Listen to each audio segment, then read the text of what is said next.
In this clip, we're going to take a look at how we can add some animation to our hair. Now, the animation is actually going to be controlled through the NHair system, the same system we've been working with during this course.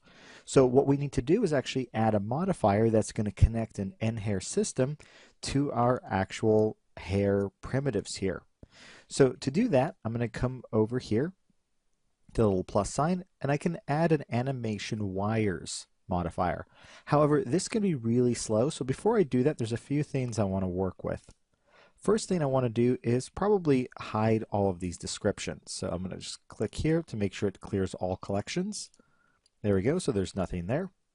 I'll also come over to this one here and we'll turn off preview automatically for right now, and we'll also change this so it's only going to preview the current description.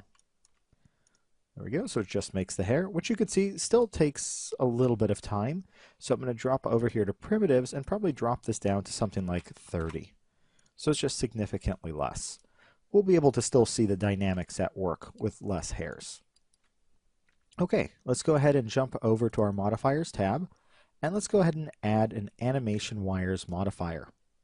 Now when you initially add this in, you can go ahead and hit play. Nothing's going to happen. It won't work because there's several things we need to do first. And the first thing is to actually create the animated wires, the hairs that are actually going to have dynamics. Now there's a couple different ways to go about this. If you don't have a clumping modifier, what you need to do is come down here to create maps. Make sure this is set at default as well. And here you can go ahead and generate where those curves are going to be created. If I hit generate, you can see everywhere there's a yellow curve right now is where I would have a dynamic hair. I can go ahead and up the density to, let's say, 3 over here, something like that. Hit generate, and now that's where I would have my dynamic hairs. However, since I do have a clumping modifier in there, I can just use the locations of those clumps as my dynamic hairs, and that actually was going to be ideal.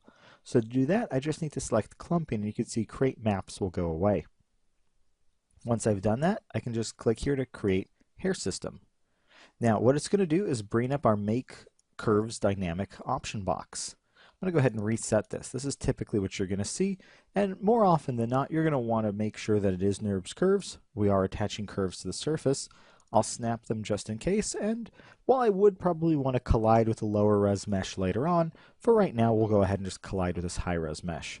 And I do want an exact shape match. I want it to match my other hairs as close as possible.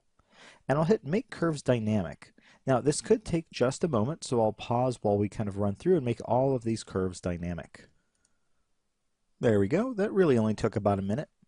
So next thing we want to do, and I'm going to warn you to do this straight away, after you create your hair system, immediately come down here and hit attach hair system.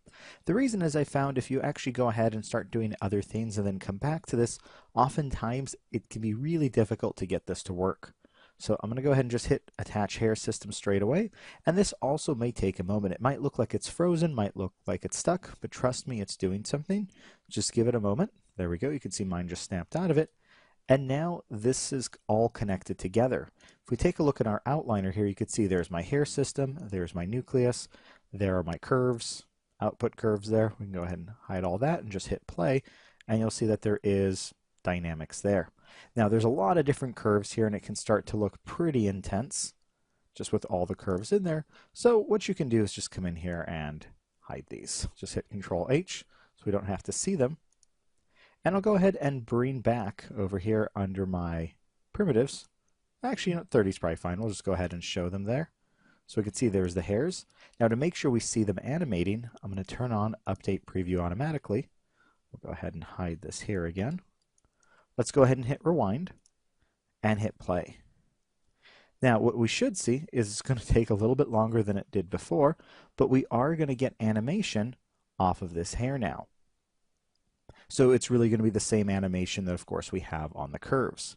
Now by default, just same way as when we dealt with NHair before, it's not really going to be the type of dynamics we want. You can see the hair is kind of just slipping down over the head. It's not really keeping the original shape anymore, and chances are we're going to get some stretching, and you can see already it's kind of pulling off to the side as he kind of throws his head over. So from here on, it's really just going to be like working with any other NHair system. We can go ahead and bring up our outliner here, perhaps jump into our nucleus. Maybe we want to adjust our scale, maybe bring our space scale down to something like 0.2 or 0.15. We might want to grab our hair system, work with some of the options in here. For example, perhaps under collisions, I might want to add something like self-collide. I won't do that right now because that'll probably be a little bit slow, but you can obviously turn on self-collide. I probably want to have some stretch resistance, maybe a little bit of compression resistance, some bend resistance to keep the shape of the hair. Maybe I want to make sure I don't have any stretching at all. I can turn that on right there. Perhaps I want to attract my start curves a little bit to try to keep that shape.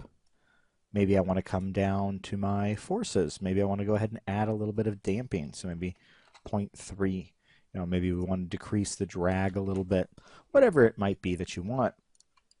And of course, we can go ahead and preview our hair. So I'm going to go ahead and pause and create a play blast. I'll be back in just a moment.